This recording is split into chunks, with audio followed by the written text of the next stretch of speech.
Mais da metade da população mundial vive hoje em áreas urbanas. Dados da Organização das Nações Unidas mostram que até 2050 esse índice vai chegar a 70%. E o movimento de pessoas para as cidades vai demandar cada vez mais planejamento.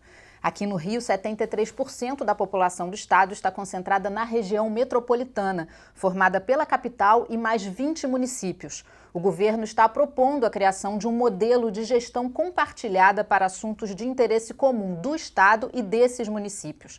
O projeto de lei que trata da região metropolitana está em tramitação na LERJ e recebeu mais de 200 emendas. É sobre esse assunto que eu converso hoje com Vicente Loureiro, diretor executivo da Câmara Metropolitana de Integração Governamental, e com o deputado Valdec Carneiro. Sejam bem-vindos, obrigada pela presença. Gostaria de começar falando sobre esses assuntos de interesse comum dos municípios, né? Quais os assuntos que merecem ser pensados para além dos limites dos municípios? No caso da região metropolitana do Rio de Janeiro, nós entendemos que haviam 5 assuntos de interesse comum na conjuntura atual. O saneamento, por ser indivisível, quer dizer, o fornecimento de água potável, a coleta e o tratamento de esgoto, a coleta e o destino final do lixo, né, e a macrodrenagem, né, são assuntos de interesse comum. Sem dúvida, afetam a vida das pessoas e não podem ser divididos. No caso do lixo, a coleta pode ser local, mas o destino final, normalmente, tem municípios até que nem tem espaço para receber um aterro sanitário ou uma unidade para o destino final adequado. Então, esse é um tema. O segundo, a mobilidade. Esse nosso ir e vir para o emprego, para a educação. Aliás, me surpreendeu, Valdec, deputado, na última PDTU, 30% das viagens, do motivo das viagens na região metropolitana é para a educação. Então a gente tem também peso grande, então a mobilidade afeta a vida das pessoas. PDTU, só para a gente explicar quem está assistindo, o Plano Diretor de Transportes Urbanos. Exatamente. Então, essa quantidade de pessoas se locomovendo diariamente, a gente precisa cuidar disso. No caso da região metropolitana do Rio, nós elegemos os modais de média e alta capacidade. Os modais locais, os serviços locais, ficam resolvidos a nível local. Outro tema que também interessa e é considerado para nós comum à região é o ordenamento do território. Quer dizer, há pedaços do território onde o uso e a ocupação do solo interessam a mais de um município, interessam a região. É o caso do entorno do Arco, da orla da Bahia e de alguns ativos em terrenos importantes, né, áreas importantes, e que o uso delas deve ser considerado estratégico e, portanto, de interesse mais do que local.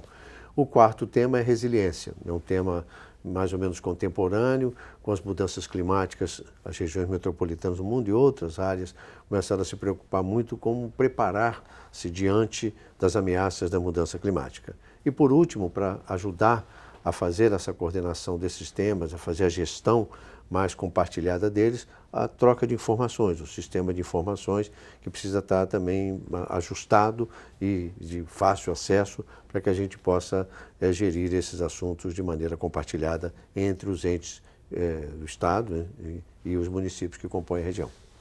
Deputado, o senhor complementaria algum outro assunto que poderia também fazer parte desses interesses comuns? Eu já tive a oportunidade de debater com o Vicente em outras ocasiões, que aliás é um quadro do maior valor que nós temos envolvido nessa discussão, mas eu quero antes dizer da importância e da complexidade desse tema, porque o Rio de Janeiro é, por assim dizer, um estado muito metropolizado, né? Grande parte da população do estado vive na região metropolitana. 73%. Pois é, sobretudo no núcleo, no eixo central dessa região metropolitana, que quer dizer que é uma demanda muito importante, muito expressiva por serviços públicos mais variados. Consequentemente, isso impõe aos governos implicados, envolvidos na região metropolitana, uma maior capacidade de planejamento estratégico para dar resposta a essas demandas. Então, acho muito importante que se pense no modelo em que a região metropolitana possa se desenvolver de maneira mais, mais equilibrada e mais equânime, porque como o Brasil é um país de muita desigualdade, isso também aconteceu no processo de desenvolvimento das suas regiões metropolitanas. O Rio tem uma região metropolitana muito desigual em vários aspectos. Então, quero primeiro fazer essa introdução para falar da importância, Vicente, desse tema e desse debate. Quanto aos serviços comuns, Um que se impõe ao nosso debate aqui, certamente, é a segurança pública, né? Porque como envolver os municípios articulados em torno de uma região governada através de uma agência, com um conselho deliberativo, do qual nós falaremos daqui a pouco certamente, que envolve a representação dos municípios do governo do Estado, sem que eles, juntos, articulados, não discutam estratégias comuns para combater a violência na região metropolitana. Então, além dos temas que o Vicente traz, eu acho que há outros, mas certamente a segurança pública é uma pauta comum e que preocupa, em comum, todos esses municípios. É até bom o senhor citar isso, deputado, porque aqui na LERJ, quem está aqui já há algum tempo, sabe que os deputados representantes de outros municípios da região metropolitana sempre demandaram do Poder Executivo a atenção que o Rio estava tendo com as UPPs, com todo esse esquema de segurança. Então, isso sempre foi uma pauta aqui na casa. Dúvida, claro. Então, é interessante o senhor citar esse assunto. O projeto, ele prevê a criação de um conselho consultivo, um conselho deliberativo e de uma agência executiva. Queria que o senhor falasse, explicasse um pouquinho esses três entes. Na verdade, inspira esse projeto duas decisões importantes. Uma do Supremo Tribunal Federal sobre uma ação direta de inconstitucionalidade movida por esta Casa, um antigo projeto de lei do Estado, de 97, sobre a temática metropolitana.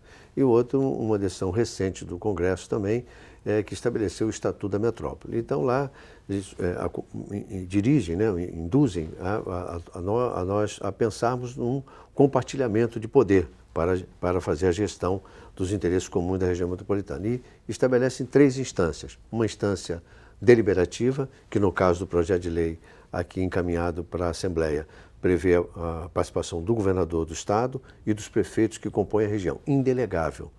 Só eles podem deliberar sobre os assuntos de interesse comum. Depois, e aí eles têm um peso nos votos. São um ponto da discórdia. São ou fruto proibido. tem muita razão. Emenda aí, deputado, tentando mudar isso? Certamente, tem, porque são mais de 200 emendas, como você assinalou, mas na mensagem, no texto original da mensagem, aparece na composição, na ponderação, na verdade, do peso entre os participantes do Conselho Deliberativo, um peso muito forte atribuído, não é, Vicente, ao governador do Estado e ao prefeito da capital. Da capital. Os dois juntos têm um peso que é superior aos demais, chega a ser superior? Igual, ou pau a pau? Pau. Enfim, então, certamente os outros 20 municípios ficariam nesta formatação, digamos, numa posição de maior fragilidade no processo de tomada de decisão sobre interesses comuns. Então, certamente, esse é um dos pontos objeto de um grande número de emendas. E provavelmente que vai ser bastante discutido aqui no plenário, né? Eu acho que sim, e eu já ouvi o próprio Vicente Loureiro em debate reconhecer assim, que há margem para que se redesenhe esta composição, não a composição, mas essa ponderação de pesos entre os integrantes do Conselho Deliberativo. E a dificuldade para encontrar esse equilíbrio também não é uma aritmética simples e é a primeira vez que se faz isso, porque anteriormente, quando nós tivemos a chance de mexer com temas metropolitanos no Brasil, oficialmente, lá nos anos 70, nos anos 80, o voto era igual dos municípios e o Estado tinha a metade dos votos. Então era uma outra forma de composição. Agora, tanto a decisão do Supremo quanto o Estatuto da Metrópole sugere esse voto proporcional ao tamanho, à dimensão e importância do município. Então, como disse o deputado Valdeg no início, numa região metropolitana onde há uma concentração muito expressiva de pessoas, de recursos no núcleo metropolitano,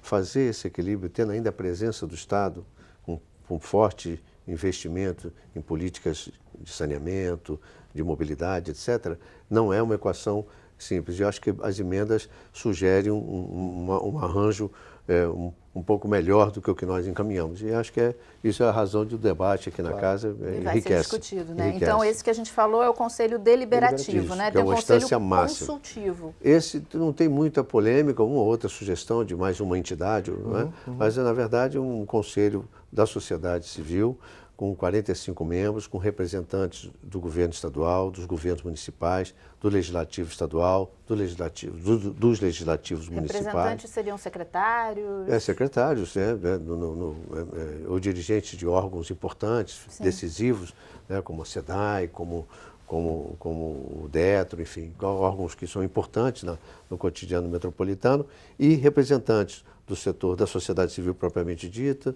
de ONGs, da academia, do mundo empresarial. São 45 vagas e 45 suplentes. E o presidente desse conselho tem assento no Conselho Deliberativo, mas não vota.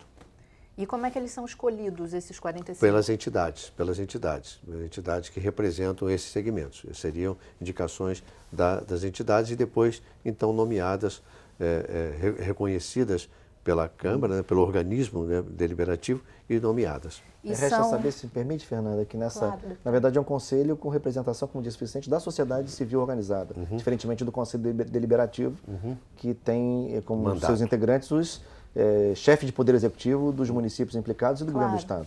A questão em relação ao Conselho Consultivo é saber se, de fato, ele leva em conta um conjunto de entidades, uma outra pode ter escapado, uma outra área de atuação dos movimentos sociais pode ter escapado, é muito importante. Se ele realmente é representativo. Exato. E quais são as entidades que melhor representam também? Pois é. Essa é uma discussão rica e que certamente o projeto de lei pode melhorar com essas contribuições. E esse conselho consultivo, os integrantes também têm mandato? Tem igual o mandato dos conselheiros deliberativos, né, no mesmo prazo. Entendi. E aí, por fim, a gente tem a agência executiva. Explica um pouquinho. Que é um organismo técnico, enxuto, né, sem criar despesas, porque vivemos um momento que não devemos sugerir criação de despesas no custeio do Estado. É uma participação do Estado, né, o Estado é que vai custear as despesas desse organismo técnico de apoio, que não deve assumir funções de outro organismo. Quer dizer, ele é apenas para facilitar os trabalhos de deliberação ou de ajuste das demandas e das proposições que venham do Conselho Consultivo. Então, ele é um órgão de apoio, mas não vai assumir missão de nenhum outro órgão para não confundir e não ter retrabalho com nenhuma atividade já desenvolvida por organismos do Estado que têm competências no saneamento, na mobilidade, etc. Deputado, a gente já teve aqui algumas audiências públicas com a presença do Vicente para discutir essa mensagem. É verdade. E uma das questões que foi muito falada é a questão da descentralização, né? Que o Rio de Janeiro a capital concentra muitos serviços, né? Concentra os recursos. Concentra tudo. Como é que o senhor vê o senhor que é de Niterói, né? Como é que o senhor vê essa questão? Não, eu acho que justamente é um dos grandes desafios, né? Como eu falava no início, é conseguir construir um modelo de governança da região metropolitana que possa atuar, né, no reequilíbrio dos municípios que se inserem na região metropolitana. Queria até dizer, porque vale a pena, talvez no próximo bloco, não sei se vai dar tempo neste, que o Vicente, já que muitos nos assistem, pudesse, até para efeitos didáticos, explicar que esta agência, o seu papel não se confunde com o papel de agências reguladoras que existem. Isso é muito importante esclarecer a população, porque pode parecer aqui e ali que vai ter algum nível de superposição do papel da agência metropolitana e do papel de agências como a Getransport, por exemplo, entre outras que já existem no Estado. Então, Vicente, eu acho que é um tema bom para a gente voltar. Bem diferente. Bastante diferente. Acho que talvez o correto fosse chamar até de instituto, para evitar nenhum conflito, evitar conflito e evitar qualquer superposição de tarefa. Não tem caráter regulador, ela tem caráter de apoio mesmo a essas duas instâncias de deliberação e de consulta à sociedade sobre os rumos da nossa metrópole. E aí ela é formada por profissionais? Por técnicos com características de experiência nessas áreas do desenvolvimento urbano que compõem a temática metropolitana. Ok. A gente vai fazer um intervalo rapidinho, a LERJ Debate volta já já. Só um minuto.